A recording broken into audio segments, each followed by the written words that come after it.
Bonjour, bonsoir. Tout dépend de là où vous pouvez vous retrouver et l'heure qu'il est là chez vous. Que Dieu vous bénisse abondamment. Nous, c'est la communauté évangélique Néhémie et la voix qui vous parvient est celle du révérend pasteur Vicky. Nous sommes dans la joie de nous retrouver ce jour pour partager une pensée dans la parole de Dieu pendant ce temps de la pandémie à coronavirus. Le monde entier est en train de subir les effets de cette pandémie depuis qu'elle a fait surface sur la face de la terre. Et sans plus tarder, j'aimerais qu'on lise cette pensée dans les Écritures. J'ai pensé à l'Épître aux Éphésiens, chapitre 6, le tout dernier verset, c'est le verset 24, qui dit ceci: que la grâce soit avec tous ceux qui aiment notre Seigneur Jésus-Christ d'un amour inaltérable. Que la grâce soit avec tous ceux qui aiment notre Seigneur Jésus-Christ d'un amour inaltérable. Oui, la pandémie est en train de causer beaucoup de dégâts dans le monde entier, dans des familles, dans des sociétés, dans des relations et même à l'Église. Dans plusieurs pays à travers le monde, il y a même des cultes qui sont suspendus. Les gens ne se réunissent plus dans leur lieu de culte pour célébrer le Seigneur.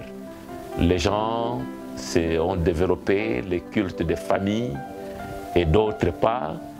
D'autres ont développé les cultes personnels. Nous encourageons toutes ces stratégies. Question de garder sa communion avec le Seigneur, mais au même moment, le temps qu'on passait ensemble nous manque. Alors j'en profite pour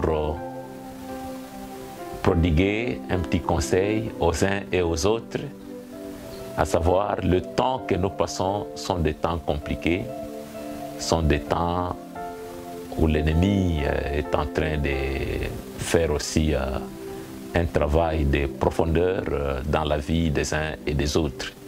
Lorsqu'on s'éloigne de la parole de Dieu, lorsqu'on s'éloigne de la communion, tout peut arriver. Oui, le culte est suspendu, Dieu n'est pas suspendu. Et le confinement est là, les gens sont confinés, les activités, les relations sont confinées, la grâce de Dieu n'est pas confinée, le trône de Dieu n'est pas confiné. Nous encourageons les uns et les autres à avoir les yeux fixés sur le Seigneur.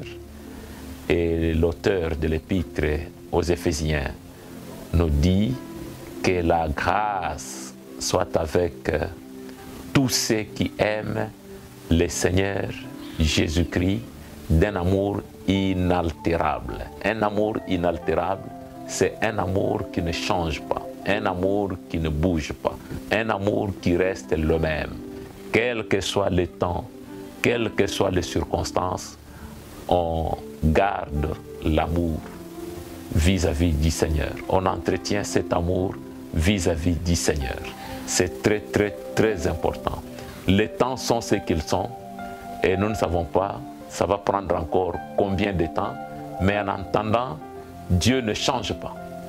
Il reste le même Dieu, hier, aujourd'hui et éternellement. Nous, comme ses enfants, nous sommes tenus à vivre pour lui, à jouer pendant ce temps notre rôle de lumière du monde et de celle de la terre. Malgré le confinement, notre lumière doit continuer à briller. Malgré le confinement, en tant que celle de la terre, nous devons continuer à donner goût de la vie à ceux qui ont perdu goût de la vie. Nous sommes appelés par nos contacts avec les autres à leur communiquer le goût de la vie. Nous sommes enfants de Dieu. Nous demeurons enfants de Dieu malgré les confinements. Partout où nous pouvons être, Dieu reste Dieu. Dieu est partout. Que le feu de l'Esprit réchauffe encore l'amour de Dieu en nous. Que le feu de l'Esprit nous pousse encore à devenir des bons croyants pour la gloire de Dieu, des bons ambassadeurs pour la gloire de Dieu.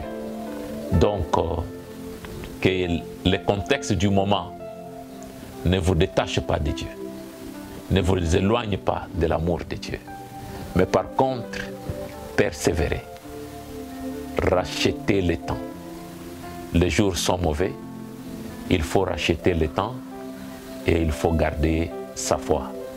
C'est l'essentiel de ce que je peux dans un premier temps dire aux uns et aux autres de la part de notre Seigneur Jésus-Christ, que l'auteur de l'épître nous exhorte à l'aimer d'un amour inaltérable, c'est-à-dire un amour qui ne change pas, un amour qui ne bouge pas, un amour qui reste le même, collé, attaché, soudé à ce grand Dieu.